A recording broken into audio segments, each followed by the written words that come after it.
University of Hong Kong. She works on children's literature, myths and fairy tales, Shakespeare, digital literacy, and English for academic purposes. She's a prolific researcher with a publication record, which includes 9 funded research projects with successful completions, and over 50 publications, including 6 academic books, 2 special issues, an award-winning children's series, dozens of refereed book chapters and journal articles. She's also the prize-winning editor of Digital Humanities and New Ways of Teaching by Springer, the associate editor of the Digital Culture and Humanities book series, again by Springer, and is currently the vice president of the Hong Kong Association for Educational Communications and Technology. On a personal level, our friendship with Dr. So also goes back a few years. For example, 2 years ago, she was the keynote speaker of our undergraduate academic conference, which was attended by the undergraduate students from across Greater China. Today, Dr. To's talk is on children's literature in the transmedia universe. Let's welcome Dr. Anna To. Thank you. So first of all, I must thank Dr. Lee, Dr. Chin, and also Miss Cherry Yeung for helping me and also for inviting me to give you this seminar. And yes, this seminar is about Shakespeare, children's Shakespeare, because as you may all know, I'm very interested in childhood education and also children's literature. And I would like to see how transmedia may help our children now and in future. Right, so some brief introduction to my Shakespeare experiences. I do not just teach linguistics, and I also teach Shakespeare. So right now I'm working for the Hang Seng University of Hong Kong, and every year there's a core subject, a core course called Shakespeare. And so I'm teaching it now. Currently I have 72 English majors taking the course. And for the past 11 years, I've been working for the Hong Kong Public Libraries. And each year, during usually springtime in May, there will be rounds and rounds of teens reading clubs. And I've been invited, very luckily, for 11 years. And all the time, I think that there will always be a chance for us to introduce Shakespeare to kids, even though for many of them at the beginning, they thought, wow, Shakespeare is so difficult. But at the same time, the parents are, yeah, let's do it, because it's so difficult to read Shakespeare to kids. And so why not do it in the reading club by the public libraries? So well, we tried a couple of times, and then we have experiences studying 8 Shakespearean plays in the reading club. So I'm going to share with you some of my experiences teaching kids in the reading club.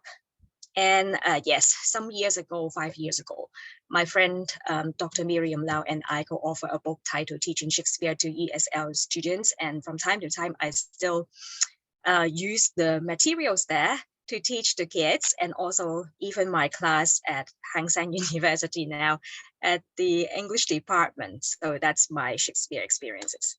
So in this seminar, I'm going to share with you how I introduced Shakespeare to Hong Kong children, most of them local Hong Kong students who speak Cantonese only, and their age range about 8 years old to 11 years old.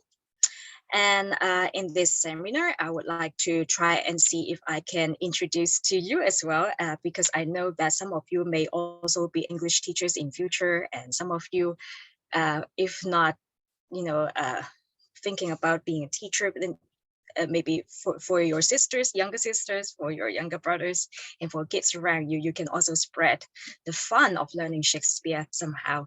If you're parents, of course, you are very welcome to use some of the materials that I share later on about how to introduce Shakespeare through transmedia.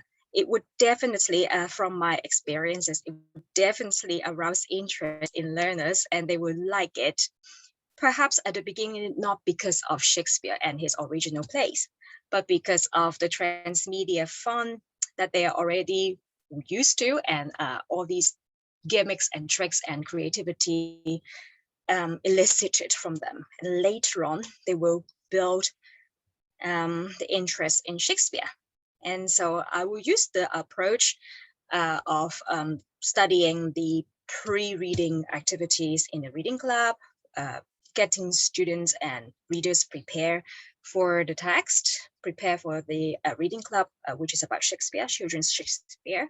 And then there will be a set of materials or inklings or ideas, if you like, for while reading activities. And finally, the post-reading activities, which would be, of course, drawing upon the materials from Transmedia, and also we'd like to see if there can be any sorts of output apart from the input from me and from the Transmedia text. There should be some output from the readers too. So we tried quite successfully for at least 2 times in the past. And yeah, just this year in May, we tried it already in one reading club, and then some time ago in another club. And so it's quite fun. Something more about the English reading clubs. So usually in such kind of reading clubs, they will really come together to one public library, usually the major libraries. If you know at all that in Hong Kong, there are currently 7 major libraries that would usually have their English reading club for teens. Sometime during, I would say, April, May, and June. And then in the reading club, there will be about 20 participants. Most of them are primary 4 to primary 6 Hong Kong students. We have seen also kids from another country not speaking Cantonese joining the club, but that's quite rare. And for most of the time, usually Hong Kong local students will join this club. And usually what happens is that for 4 consecutive Saturdays or Sundays, they will come to the public library, and then they meet for 1.5 hours just to share and then read and then play and write something that they truly enjoy. So these are like keen readers already. They are very interested in reading. They like reading English, but it's just that they may sometimes need a little bit more help when the books that you have chosen are perhaps a little bit difficult, like Shakespeare. They are interested. They know definitely a lot about Romeo and Juliet, but they want to know even more.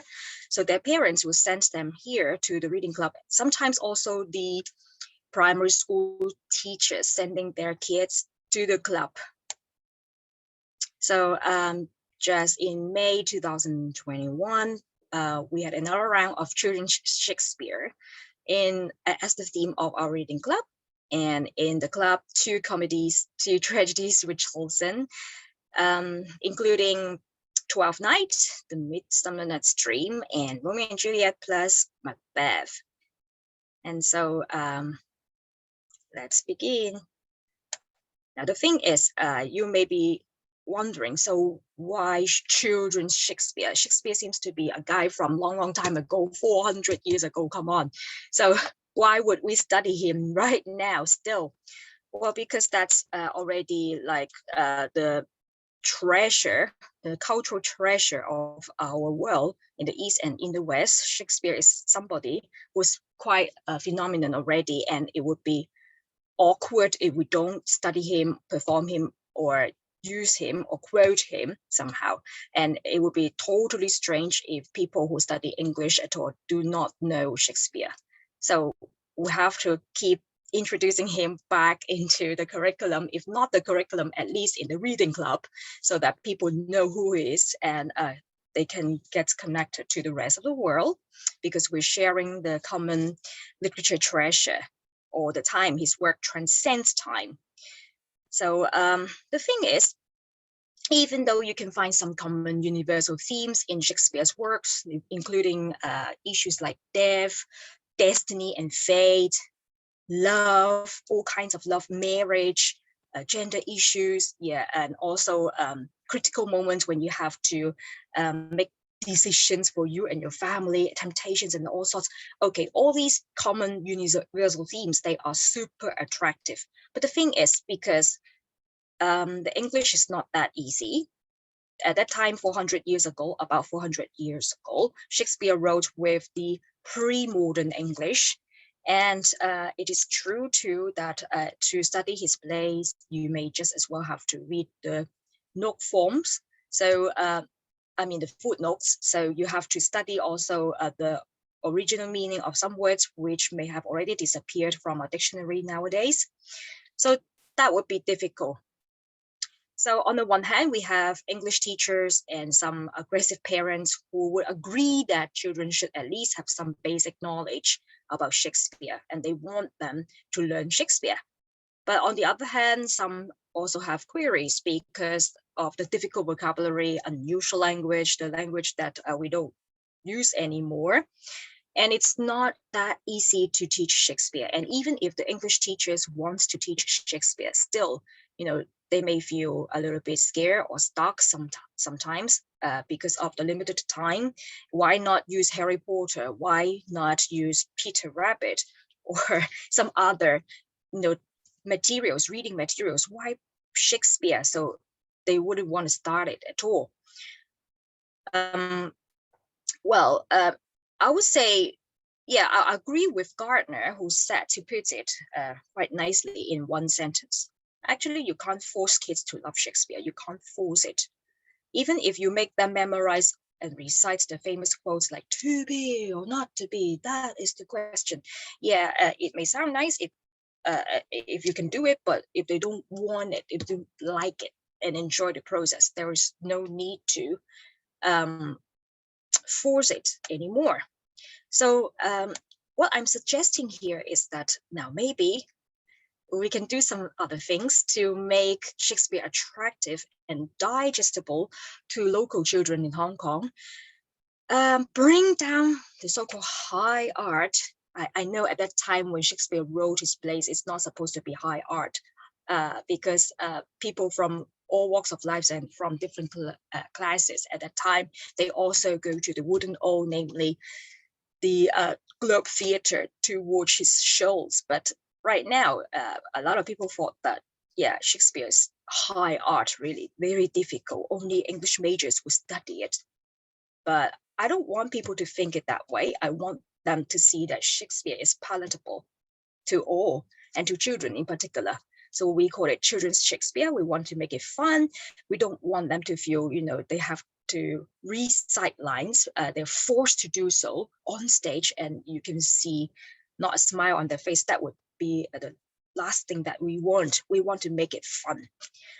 And to do so, I'm afraid at the beginning, you have to think of some gimmicks, some strategies, maybe make full good use of transmedia, and also non-traditional text.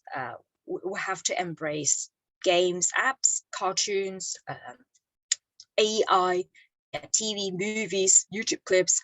I like them all as well, not just the original text. I will just share with you later on, perhaps in the Q&A, that how even my English majors who are university students, they are also using transmedia text to study Shakespeare, and also a abridged version. So we start from the very beginning because these kids, they are only 8 years old, 10 years old, and they may need a little bit more help, and you need to arouse their interest. So this is what Froissart said, that when students leave the classroom, they should leave with positive experiences. So make them remember the happy moment, whether it is related to the language of Shakespeare or the context or something else entirely. That will push them to pursue a career of lifelong learning. So it's not just for learning English or Shakespeare, it's also for lifelong learning, because there is creativity and critical thinking tools being practiced and used during the sharing and reading session. And through using the non-traditional texts, such as graphic novels, teachers can resolve the challenges of teaching Shakespeare in their own class. So whether students struggle with engaging in the text, a difficult language, lack of time, or a learning disability, still it is possible to teach Shakespeare in the most exciting way, meaningful way. So we start from the non-traditional text. But that will lead us to yet another question, which is the term, which is about the term transmedia. What do you mean by transmedia, and what are transmedia narratives? Now, for that, we have to go back to Professor Henry Jenkins, who's the professor from USC. who started it all, and he defined transmedia storytelling as the technique of telling a story, forming a narrative across various platforms and formats. So they can include games, books, cinema, TV, and many more. But the thing is, the purpose is to expand the narrative itself, not just to reach a wider audience. Some people thought that, hey, transmedia is just like multimedia, cross media. So what's the difference? But I can tell you that they are not quite the same, because in cross media kind of text, you see a book suddenly being converted to the ebook version. Like this one here, we have the Amazon Kindle ebook version of Lewis Carroll's Alice in Wonderland. And that's all. Maybe you can get a few more functions, like you can highlight some words, and then you can check up the dictionary immediately. And then you can also put down notes at the side. But that's what we call cross-media only, not transmedia yet, not yet transmedia. So what is transmedia?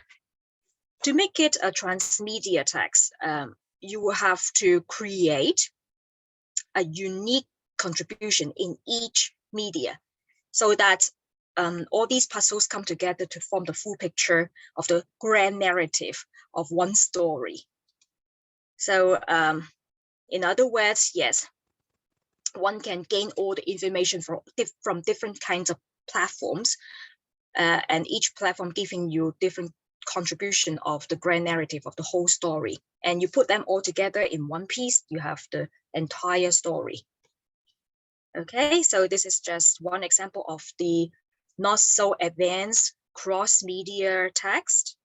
And here's yet another one, which is the perfect example of the transmedia narrative, which would, yes, require a long time world building and creating the fiction, the story.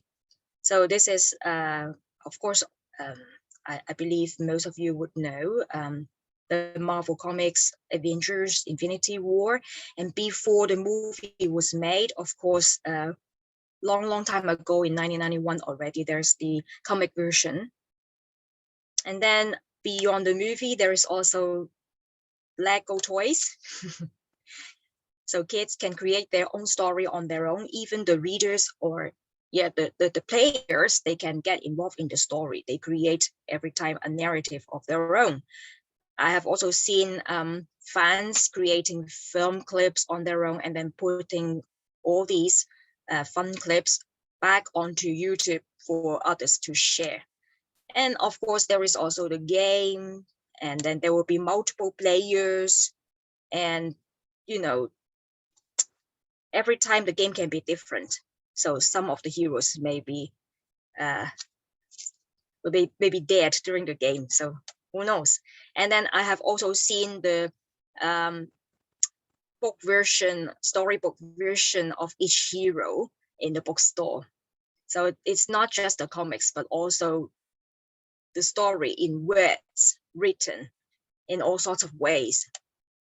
And then even at Hong Kong Disneyland, you can see the Museum of Iron Man, and then you can even try the 3D cinema experience for 15 minutes, 20 minutes, but you have to queue up for a long time in order to enjoy this IMAX cinematic experience. So all these, when you put them back all into one grand narrative, and that's the transmedia experience, transmedia narrative and storytelling. So for us now, today, yes, once again, we are doing children's Shakespeare. We're not doing Marvel comics. So how do we perhaps bring in this transmedia universe and then have it merge with children's Shakespeare? That's the key. And I believe that the transmedia pre-reading activities, while reading activities, and post-reading activities can really help our kids, Hong Kong kids, and also kids from other parts of the world, especially those kids whose mother tongue is not English. And so, as always, the objective is really to help them feel at ease with Shakespeare. And then gradually, when they love the format when they have a full grasp of the transmedia text, then they can gradually migrate to the original text, maybe a little bit of it, the excerpt of the original text, and then see the fun and enjoy the meaningful universal themes, and then discuss them later on in groups or in individual. It's both fine. So in May, what did I do? In the reading club, I start by introducing Shakespeare himself first. And I think that it's truly fun and interesting to find the transmedia learning tools already online. It seems to me that it is really handy. And if the teacher is, hardworking enough to do some research, immediately there will be a lot of transmedia learning tools. So these are just a few of them. So apart from, forming slides like these, asking kids to read worksheets and, the biography of Shakespeare, and to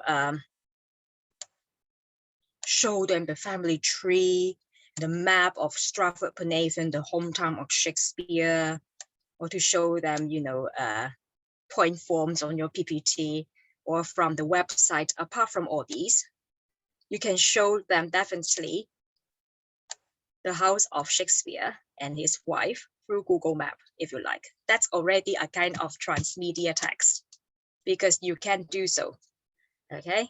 And then on top of that, of course, going back a little bit, you can talk with Shakespeare, the AI of Shakespeare, online. So this is something that I discovered some time ago.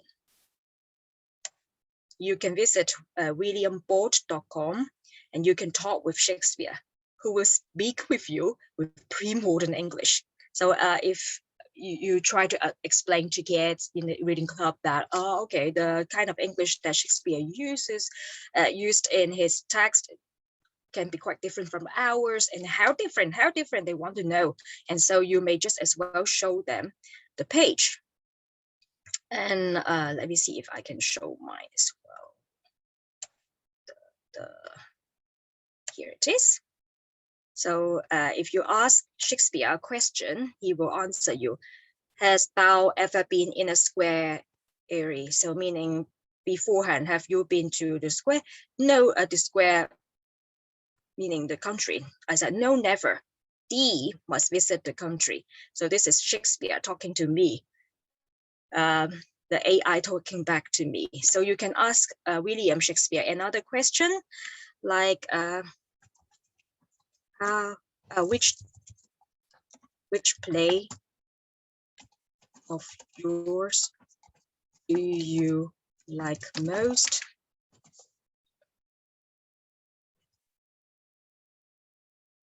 I do not gaze upon TV. I playeth tea. Okay, so something very strange pop up, and then that's supposed to be the answer of AI Shakespeare. Okay, so after having fun, kids would love it. They will ask some silly questions too. They want to see the reaction of AI Shakespeare. Okay, so that's one thing, how they can start to learn about pre-modern English. And then here's yet another fun activity they can use, which will form also the transmedia text itself somehow, thanks to the Shakespearean insults generator, because Shakespeare's been quite well known for scolding people, telling people off with all sorts of creative expressions. And you can actually generate the insult instantly from the website. So it would be fun to watch and to laugh. And if they don't understand this, of course, you can go through some of the expressions there and then have a good laugh. And then you can also find the source of some of these expressions, like the canker blossom. So what does that mean? So you can refer to the website and then find the original source of this particular expression, and then know some more about Shakespeare. So that's, pieces of the transmedia universe. And then yeah, you can say that they are some of the planets there which you can explore. And I'm gonna also show you, we do have the time, yes. The BBC TV clip, which I find funny because this clip refers to the time when Shakespeare was also locked down. Of course, not because of COVID-19, but because of the Black Death, the plague that killed many people, half of the population of Europe at that time. So you can take a look at this. This is not very long. I think it's just 1 minute or so. Yes. Might think that having been dead for 404 years, it's not my place to whine about 21st century banality. Well, sorry, not sorry, but I'm not okay with that, to quote just 2 such bastardalizations. I will moan about any century I like because I am timeless. That is the whole thing about me. I remain ever relevant and each new generation makes me their own. And what I wish to moan about is the popular lockdown tweetsome, memesome, twattling posts in which smartingtons think themselves clever for saying, Shakespeare wrote King Lear in lockdown, I made cupcakes. I find it really annoying. The implication is that had the twatsome twittler summoned up the focus and dedication, they too might have written something as good as mine sublime Lear. Well, OMG, what the futtock? I may have written King Lear in plaguey lockdown, but I wrote Hamlet, Romeo and Jules, Mackie B's, Much Ado, Henry's 1 to 50, and a shed load of other stone-cold drop-dead classics when not in lockdown, while you lot weren't even making cupcakes. I am the world's greatest playwright, whether I'm locked down or not, and I resent having my genius co-opted by uppity smugglingtons seeking to pinch some of my brain cred via a slyly self-referential bit of bragsome humbling. Right, moan over. See you in another generation. Okay, so people would laugh about this because they find it very funny and at the same time a bit impolite. But the point is, yes, after all, we want to make kids feel interested and have a good laugh. The transmedia text may be silly, but they will love it. Actually, the sillier, the more interesting. So they like it. And I would also like to show you the 3D virtual tour that you can invite your kids to join you with when they visit the Globe Theatre, originally owned by Shakespeare and his friends in London. So let's take a look there.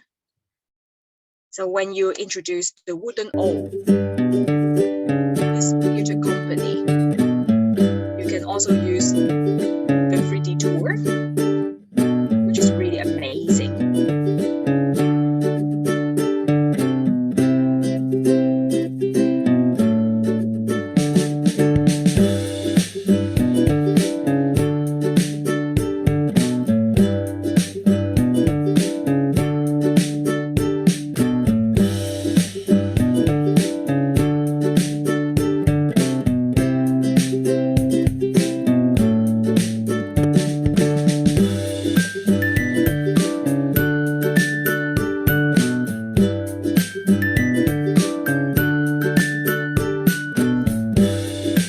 Augmented reality, that is.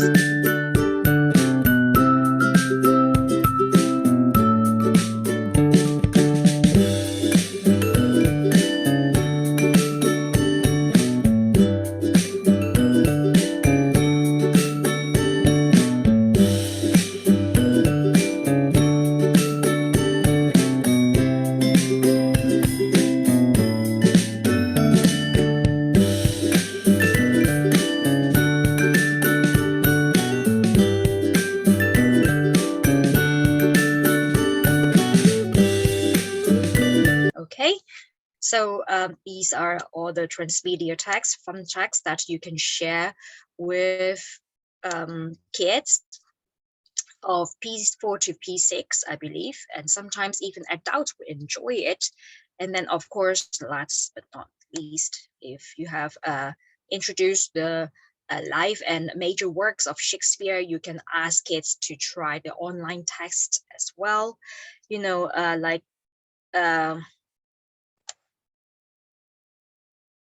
yeah, which characters, which famous character from which play actually sets the line. Thus, from my lips, by thine my scene is purged. So you can ask kids to try on the spot, or maybe in groups they can do it together if there's limited time. And then the correct answer should be Romeo. So we have the entire set of quick quiz questions in this website and many other websites. So that's, how you can introduce Shakespeare by using the transmedia text online. You have the AI, you have the 3D tour, you have the online quiz. You can talk to Shakespeare, and at the same time you can use the insults generator. Wow, so it's quite amazing. This can go on for at least 1 hour if you don't want them to waste all the time in the reading club just to play all these games. You got to stop them, because they will be truly interested in all these kinds of things. They are already very very comfortable with transmedia and also the digital gadgets. And then moving on, you have to direct them towards the theme of the plays that you have chosen for the reading club, or if there's a curriculum to follow, then there should be a set of plays or sonnets that you need to study with the learners. So you direct them back to the main themes, like in Midsummer Night's Dream, there may be themes about love and dreams and friendship, reality versus illusion, and the like. And for that, you can still use the more traditional methods to first ask them to get into groups, and then warm up and ask them whether they believe in such thing as love at first sight, what happens to people when they fall in love, and then whether they believe that there are spirits in the woods that can share legends and folk tales. And then, dreams and interpretation of dreams, that would be yet another super brilliant topic that everyone is interested in. So they can share the dreams that they had last night, and then share with the group mates.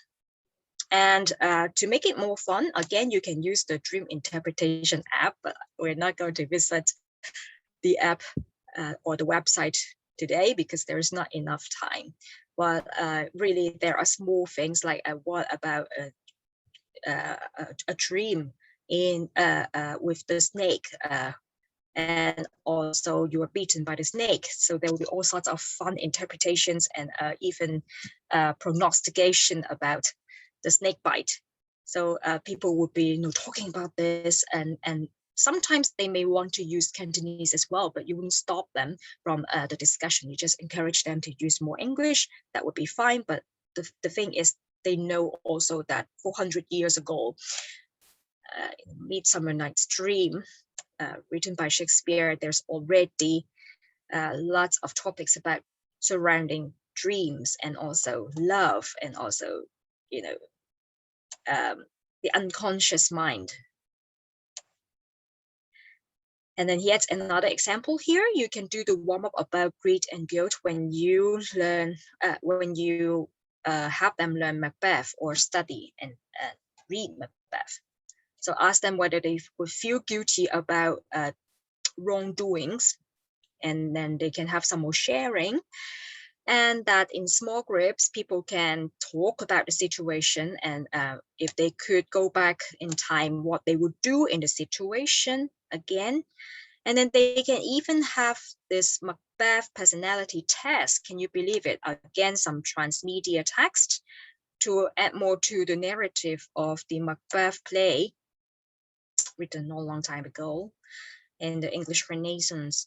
So this is the website. You can go to that website, go to quiz, and then try the Macbeth personality test. I tried it yesterday for myself. So you will see something like this, almost like a psychology test for everybody to try. So you are given a situation, almost like the situations that Macbeth and his friends need to face in the play. So what would they do? And then at the end, after filling in some 10 to 20 questions, there would be the results given to you. So I just try, and it seems that 84% of my personality, it's kind of like Macbeth personality. Oh my God. And then there is also the comparison with other characters in a play.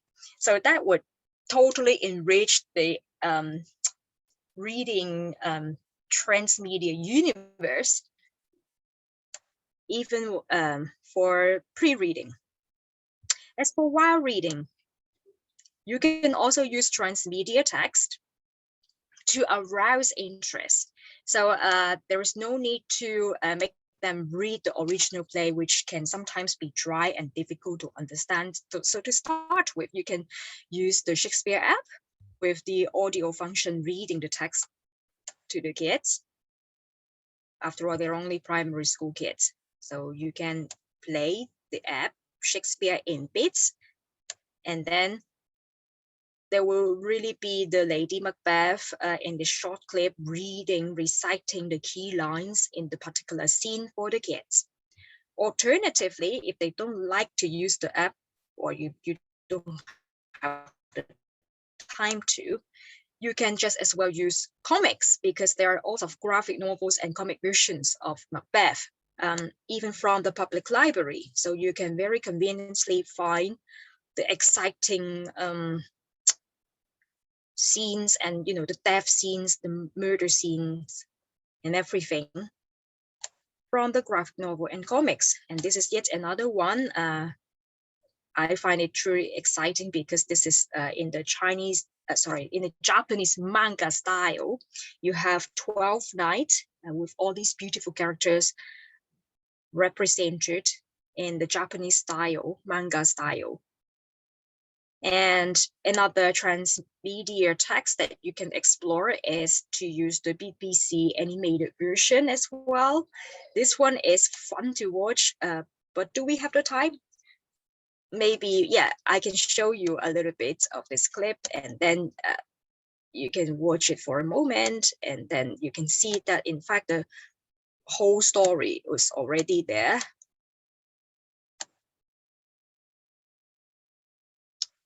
For readers to watch. Yeah, at the moment it's not available anymore. Anyway, so the thing is, you can do some mix and match as well. Like at the beginning, for the first scene, you can perhaps play it with Shakespeare in bits, and then afterwards you stop for a while. Okay, if people find that it's very difficult, you may need to explain the lines to them, and then again get them in groups and pairs and do some discussion. Afterwards, for the next scene, you may just as well show them the comics.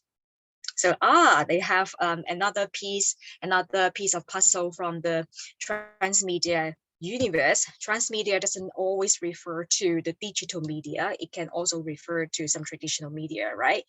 So graphic novels, comics, definitely that would be a brilliant starting point to arouse people's interest. So you again go back to the story by using another narrative, another format, another media format.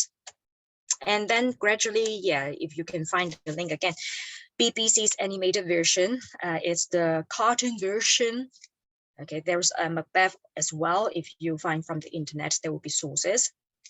And then ask them to watch a particular scene again, and then go back to the play itself. You can also try readers to read and then stop for a while and, let's keep the scene frozen, and then ask some of them to predict what will happen next if they do not know the story yet. So this can be a moment for you to share and to encourage communication, critical thinking, empathy, and the like. So for Macbeth, if you study Macbeth, you know that towards the end, somehow Macbeth was surprised by the prophecy of the three witches, because it is said that Macbeth would only be defeated if the forest moved towards him.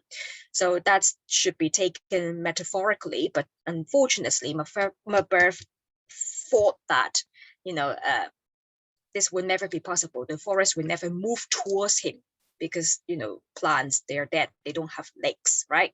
But that should be taken metaphorically. So you can bring this in the discussion and then show clips again from the transmedia text to kids, and then let them imagine the scene. They can replay the scene as well. So the point is to elicit reading responses from them and encourage self-expression. And to go further, if you have the time to, you can ask kids to go home and enter what they think after reading the multimedia, transmedia text, forming the grand narrative again for Shakespeare's original play. You can use the Padlet platform like this one here. So simply use the book club reflection function in the room and then ask kids to share what they think on Padlet, and then get back again later in session 2 and 3, and then quickly have a review of what people think and reflect about Macbeth, and then move on to the next play. That can also be made. This will be the handy question that you can put in the book club reflection on Padlet. And the Reader's Theatre, of course. Reader's Theatres, if your kids don't mind, then you can perhaps make a recording of what they did. If it's not professional, it doesn't matter, because we will not go public, even though you can go public if you want to.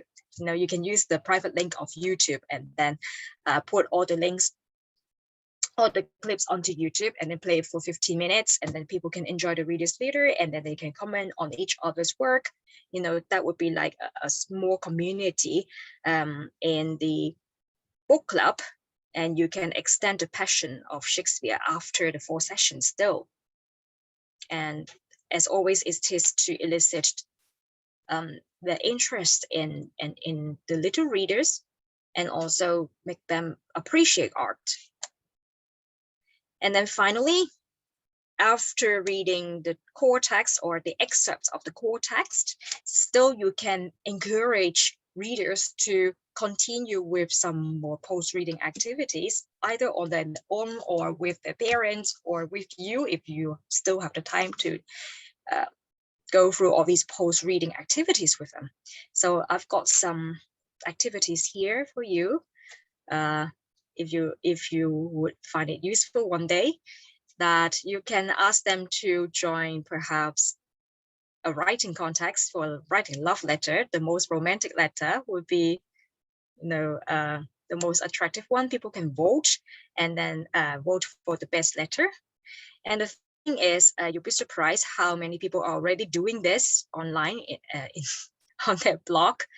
A love letter to Juliet. Oh, Juliet, oh, Juliet. Oh, how I love you, my Juliet. Written by Romeo. But this is actually, yes, the real author is David somebody.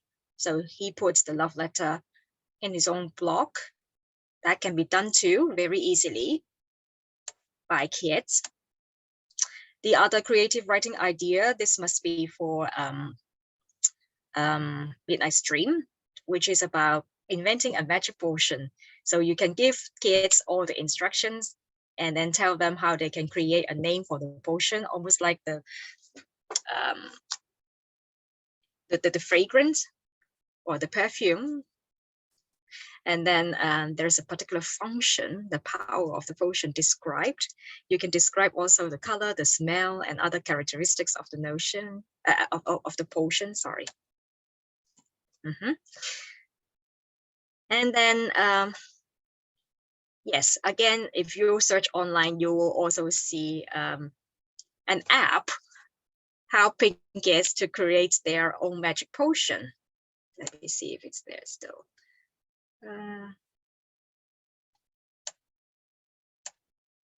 Yeah, we can quickly visit that page, and then you can have a good laugh, ha ha ha. And then you will see, you know, somehow kids like this kind of thing more than just, you know, the plain descriptions of some writing manuals. So you can have a look at this.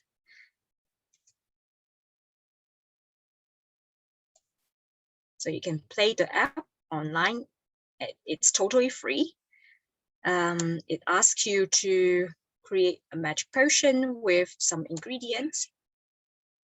So you can pour in, for example,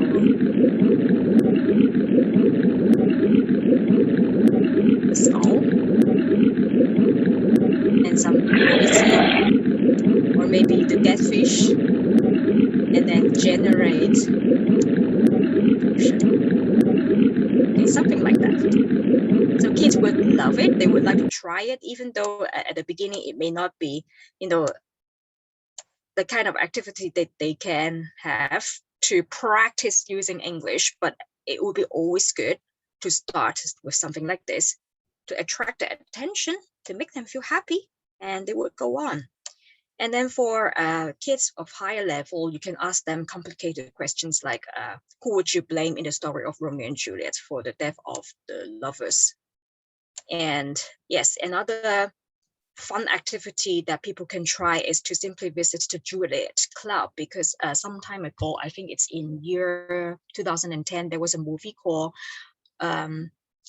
Writing to Juliet, and after that movie there's really a Juliet Club online, so you can go to that website and register to become a secretary of Juliet, and the secretary would keep writing back to all the readers from around the world, writing to Juliet, asking Juliet, who would be the agony aunt, what to do when they have problems in different sorts of relationships.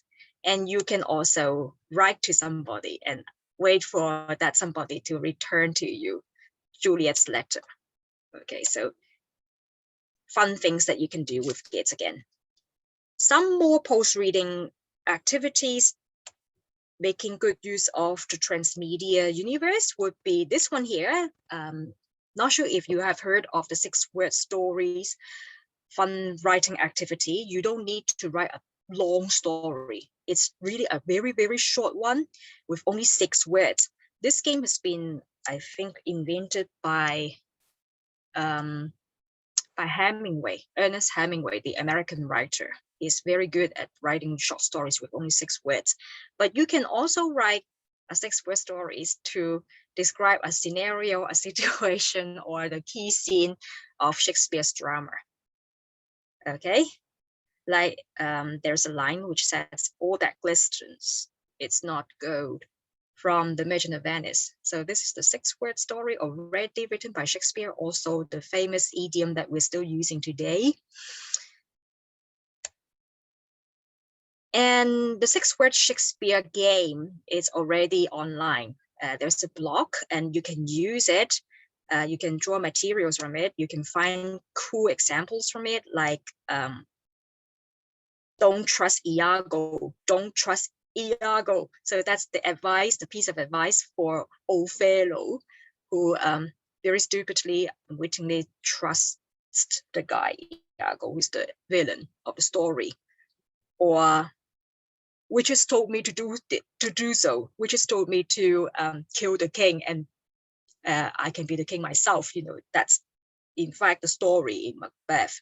6 words, and then you can already review the core of the key of the story. So you can put that 6-word story, 6-word Shakespeare story on Twitter, and there's a group of people on Twitter already. I think they will also give out marks and then give you comments and likes and see whether your 6-word story is well loved by other people. And on top of that, another transmedia device that you can use in the post-reading activity is the Sonnet Generator app. You'll be surprised how crazy these things can be. Actually, in the lifetime of Shakespeare, he only wrote several hundred sonnets during the lockdown time, because he cannot put on a show in the Wooden O in the Globe Theatre. So he wrote sonnets, and only a few hundred. But for us now, we can use his language, and with the help of the sonnet generator, we can do it online with the perfect iambic pentameter pattern followed, with the A, B, A, B, C, C, C, D, E, F, E, F, G, G rhyming scheme from the sonnets. And then, for example, here you've got a sonnet, which is wow, already, yeah, millions of sonnets have been generated through this website, and it's crazy. So kids can make changes to it, and then they can input some new words they want to use in the sonnet. And then you can also ask kids to create memes and have it share on IG, like to be, not to be, push the button. Even Shakespeare himself is sweating if he's forced to do it. Or yeah, a quick summary of the Romeo and Juliet story, because these two young persons here, they spent only 5 days together, and so many things have happened in the story. I've only married Juliet for a day and a half, you know. I met her in the ball, and then immediately that night I went to the balcony, and the next morning we got married already secretly at Friar Lawrence. So that's how what happened in the story. If anything happened to her, I would kill everybody in the room and then myself. That's also the story of Romeo, who is rash and irresponsible, reckless, and people will have a good laugh. Ha ha ha. That really happened, right, in the play. Or this one here, Viola and Sebastian at the end of 12th Night. So why are you, you know, like the double of me? You know, Viola and Sebastian, they are brother and sister and brother from the same family. So, you know, Viola pretends to be the boy, and she looks exactly like the boy. So you've got the meme and have a good laugh there. Or if you don't like the digital gadgets, then you can still go back to the most traditional kind of games for drama and learning English, which is the horse sitting, asking somebody to pretend to be a character from a particular Shakespearean drama, ask the person to sit in the middle, and then people will surround him or her and then ask her all sorts of questions with regard to the context and the scene. So that's very traditional.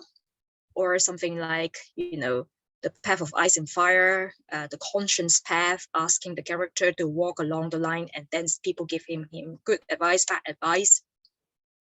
And then at the end of the day, that one particular person playing the character will choose the final decision, make a final decision at the end. So really, we have to come to a close in this seminar. And the conclusion is, once again, don't you think that Shakespeare is difficult to teach sometimes? Well, if so, then maybe the starting point is to use children's Shakespeare's ideas and to bring in some transmedia text to make it fun for kids to read. And then with the help of all these materials from the transmedia universe, then gradually we can build confidence, cultural literacy, creativity in kids. So references for you, and I hope you like this seminar. And yes, we started 3 minutes later than planned, so we still have 9 minutes for the Q&A, isn't it? Right, Dr. Lee? All right. Thank you very much, Anna, for an immensely enjoyable talk. I wish I got to study Shakespeare from the transmedia, in the transmedia approach back then. So I'll now open the floor for questions and comments. Do we have any questions, suggestions from the audience?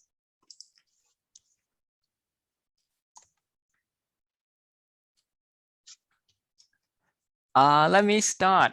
Anna, I wonder, so you've told us about teaching Shakespeare to primary school kids through transmedia. I wonder if you are using a comparable approach in the higher education setting, like where you were teaching at Hang Seng University. Oh, yes. I always wanted to come to that point, because I'm also teaching Shakespeare now.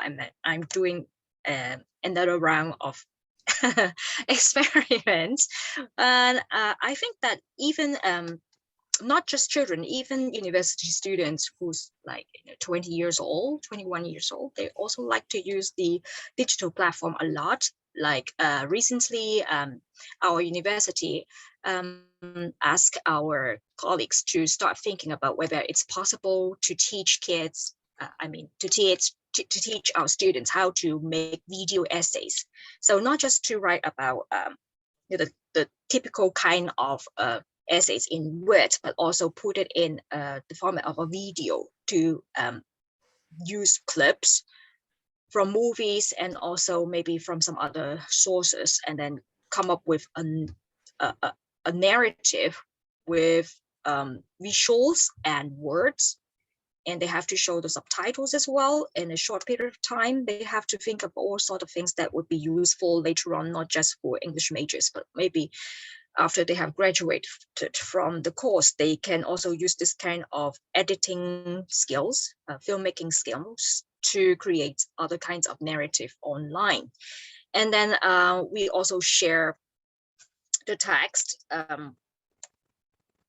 not just by reading the original text, original play, but also we have, I open the floor actually, and I'll allow them to write about the different adapted versions of Shakespeare. So they can perhaps use Kurosawa's Ran, a movie made adapted from King Lear, and then they can discuss what's been adapted there, what's been cut or rewritten or amended, changes, the Japanese style, and then they can also talk about film art there in the movie. So that's a bit of the transmedia universe from the film art appreciation perspective. And there can definitely be more Shakespearean transmedia being used in the classroom, but I think you have to turn things around because we don't have a lot of time. So better ask your students to inform you, to tell you what's out there. They will find the sources, and then I'll be the one enjoying the transmedia universe brought to me. And I'll listen to them, and I'll open the floor and let them use some of the text in the presentations. And also in the small task, they can share with their fellow classmates as well, and then we can put it in the weighting of the assessment of the module. Okay. But you can, make it more difficult for university students. Of course, not making potions, right? Making potions, it'd be like, for fun only, but that cannot be the official kind of assessment for university students. Video essays would be a good starting point. So you can ask them to create a video essay of about 5 to 10 minutes. And that it actually involves a lot of work already, because they have to write the essay plan, and then I think they will also have to read their own essay at their own pace, and then to match it with the visuals. That can be quite demanding. I see.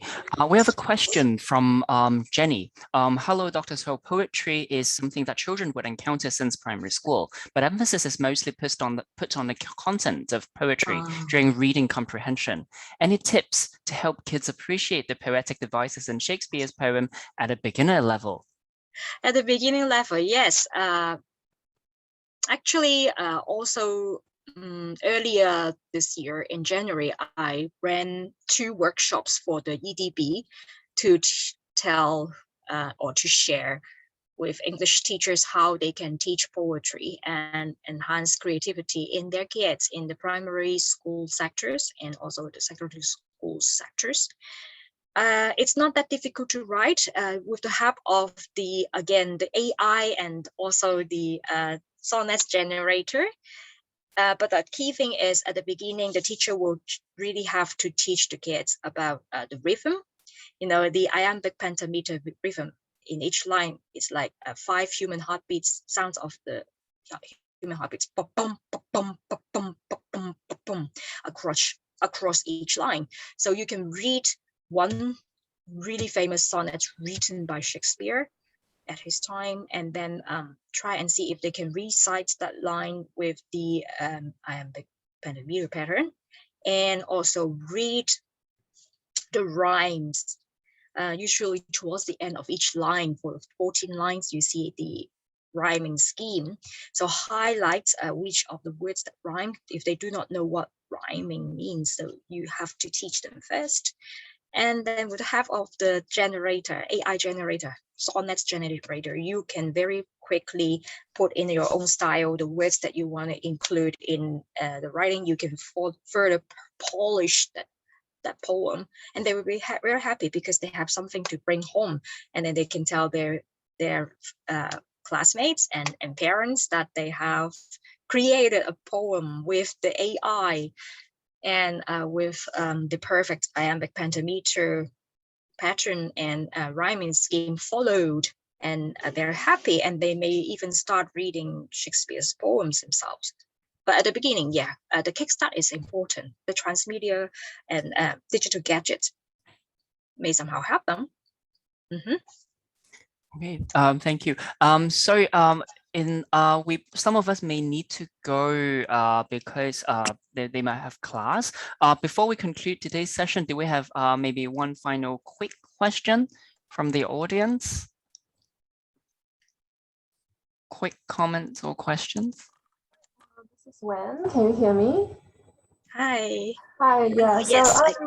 I'll just ask the final question. I actually typed as well. So it's about, you know, these are all very fascinating tools, instruments, and they're really good in, I think, initiating interests, right? And then kind of bringing kids or first-time Shakespeare readers into the world of Shakespeare. But don't we always, you know, hit that hard wall of, you know, when you really have to teach them the language, and then the lines, the dramatic elements, and also, you know, just basically the language. So when it comes to the real thing, like the Shakespearean language, the lines and the texts, do you have any you know, effective tips? Or, you know, I find it really hard even for college students. Like they get interested, like they get interested, and then there are games and gimmicks that you can actually use. But when it comes to reading, they kind of just give up, or they read the summary. So that's kind of disappointing. Yes, so that happened to my students too sometimes. Yeah, because I we also try to do like the an readers introductory theater. course. Yes. Yeah, but I find it hard. Like I kind of feel that they just read the synopsis or they read the summary on SparkNote. I could sense that. So I'm just, I just want you to, you know, enlighten me a little bit in that respect. Yes. It's truly difficult, even for university students. So I wouldn't force it. Again, you can't force someone to love Shakespeare. So you elicit their interest and arouse, you know, the awareness that it is really treasure for us all. And then I think another starting point for university students, college students, is to ask them to watch the real thing. There are lots of recorded drama performances in English, in modern English, adapted versions even, and Chinese versions too, Cantonese versions too, probably, of the entire play. I think there's also Shakespeare for All, which is the children's Shakespeare drama that can be played to readers and also people who need to study Shakespeare. So I think it's important that after the pre-reading thing, for while reading, you choose the right kind of text for them. So it can be the entire play, which is performed most brilliantly and most accurately.